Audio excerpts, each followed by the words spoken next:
Chers nouveaux bacheliers, salam alaikum wa rahmatullahi ta'ala wa barakatuh. Nous vous présentons toutes nos félicitations et nous vous souhaitons la bienvenue au centre universitaire Belhaj Bouchaïb à Ain Timouchent. Dans cette vidéo, nous vous expliquons comment vous pouvez poursuivre des études en télécommunication. Itisalat silkiya ou la silkiya. La filière de télécommunication fait partie du domaine ST, c'est-à-dire sciences et technologies. Vous pouvez accéder à la formation en télécommunication à partir de la deuxième année ST, semestre 4. Le programme des 3 premiers semestres ST comprend les mathématiques, la physique, la chimie, l'électronique et l'électrotechnique.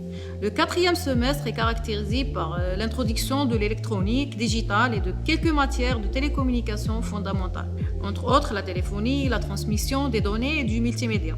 L'accès à la 3e année licence en télécommunication, c'est-à-dire niveau L3, se fait automatiquement pour les étudiants ayant acquis le niveau L2 télécommunication. Le programme de la 3e année licence télécommunication est organisé principalement en unités d'enseignement théorique et pratique comportant les communications analogiques et numériques, les antennes et supports de transmission, la théorie de signal, les systèmes et réseaux de télécommunication, les réseaux informatiques. Enfin, l'étudiant doit réaliser un projet de fin cycle PFC lui permettant de développer son initiative et son autonomie grâce à ses connaissances fondamentales, pratiques et professionnelles. Avec un diplôme en licence télécommunication, l'étudiant a l'opportunité soit de s'insérer directement dans le monde du travail, soit de poursuivre ses études en master.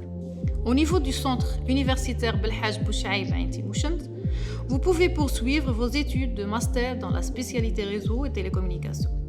Ce master offre une formation moderne couvrant tous les aspects émergents en réseau et télécommunications et répondant aux besoins d'innovation du pays.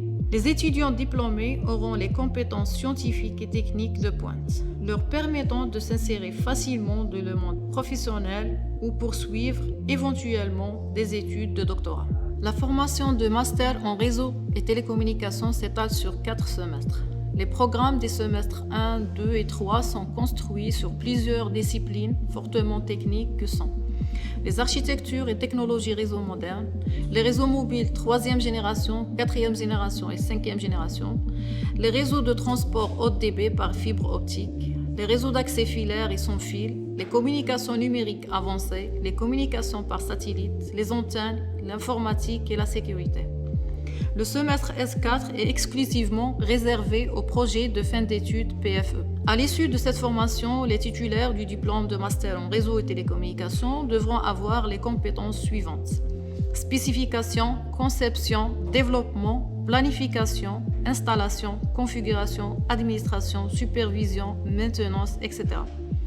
Grâce à ces compétences acquises, les possibilités d'emploi sont énormes. Vous avez donc tous les secteurs déployant des infrastructures de télécommunication ou des nouvelles technologies de l'information et de la communication. Nous citons par exemple le ministère de la Poste et des TIC, les opérateurs Algérie Télécom, Mobilis, Orido, Djizy, ministère de l'Intérieur, Transmission, Infrastructure Télécom, Direction de Wilaya, ministère de la Communication, Réseau et Structures techniques de télédivision d'Algérie TDA, ministère de la Défense nationale, Transmission, Infrastructure Télécom, ministère de l'Industrie, Infrastructure Télécom, ministère de l'Énergie, Sonatrach, Sonalgaz, Transmission, Infrastructure Télécom, ministère du Transport, Aéroport, Navigation maritime, Office national de la météorologie. Vous avez également dans les secteurs de la recherche l'Agence spatiale algérienne ASAL, le Centre de développement des satellites CDS, le Centre de développement des technologies avancées CDTA. Vous pouvez travailler aussi chez des sociétés étrangères ou mixtes, Alcatel, Huawei, ZTE, Ericsson, Siemens, etc. Avant de terminer cette vidéo, nous vous précisons que l'équipe de formation dans cette spécialité est composée d'enseignants-chercheurs de rang magistral, compétents et expérimentés, aussi bien dans le secteur académique que dans le secteur industriel, et dotés de moyens pédagogiques et scientifiques permettant d'assurer cette formation dans de très bonnes conditions. Enfin, chers nouveaux bacheliers, quels que soient vos choix, nous vous souhaitons plein de réussite dans vos carrières. Et merci.